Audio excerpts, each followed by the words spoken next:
Hola, soy Juan Sebastián Meneses y hoy vamos a hablar de Argentina, un país donde la política parece un péndulo constante, pero para entenderlo hay que volver a diciembre del 2001.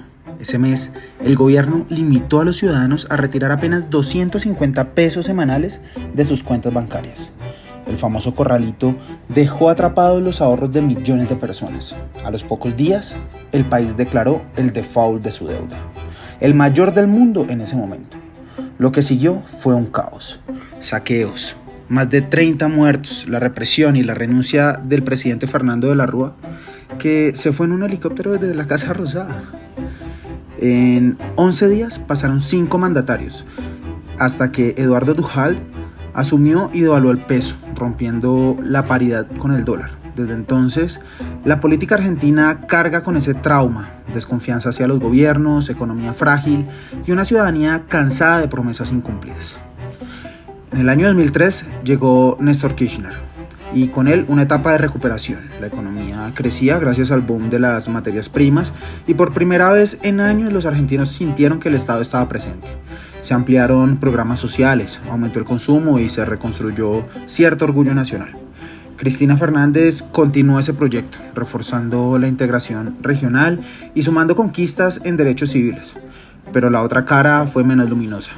La inflación se volvió un problema crónico, el gasto público se disparó y los casos de corrupción comenzaron a erosionar la confianza. El kirchnerismo devolvió dignidad después de la crisis, pero dejó una economía con bases débiles y política muy polarizada.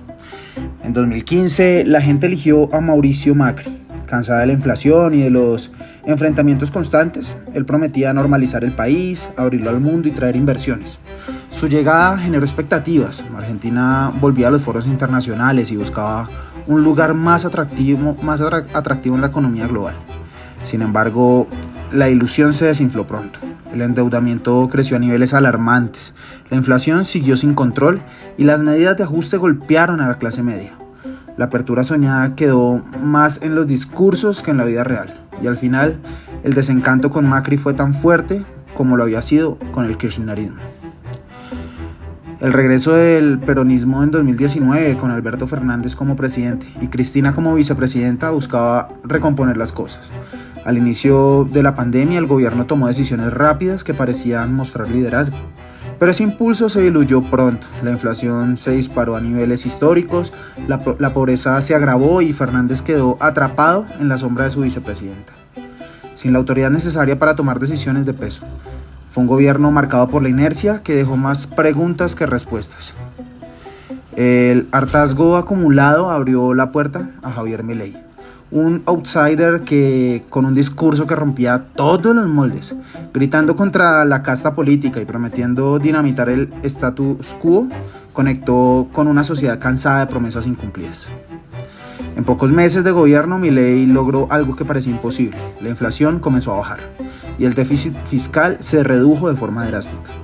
Eso generó entusiasmo en sectores financieros e inversionistas que lo ven como alguien dispuesto a hacer lo que otros no se atrevieron. Pero esta eficiencia tuvo un costo enorme. Los salarios reales cayeron, el consumo se desplomó y la pobreza se profundizó. Además, gobierna sin mayoría en el Congreso, lo que lo obliga a moverse entre decretos y alianzas frágiles. Milei impuso agenda con rapidez, pero su estilo confrontacional y la dureza de sus medidas lo ponen a prueba todos los días. Argentina nunca pasa desapercibida en América Latina. Con los Kirchner fue parte de la ola progresista. Con Macri intentó abrirse al occidente. Con Fernández se sumó al bloque de los nuevos gobiernos de izquierda. Y ahora, con Milei, se ha convertido en un caso único. Un presidente libertario que cuestiona a sus socios tradicionales. Confronta a Brasil y México y busca acercarse a Estados Unidos e Israel. La región lo observa con una mezcla de curiosidad y desconfianza, preguntándose si su modelo es exportable o simplemente una excepción de Argentina. De la crisis del 2001 al presente, Argentina ha transitado de la ilusión a la decepción en cada gobierno.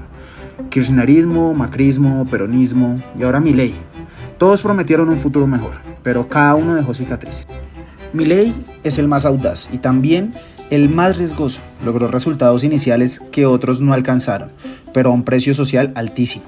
La gran incógnita es si este experimento libertario podrá sostenerse o si será recordado como otro capítulo más en la larga historia de desencantos argentinos.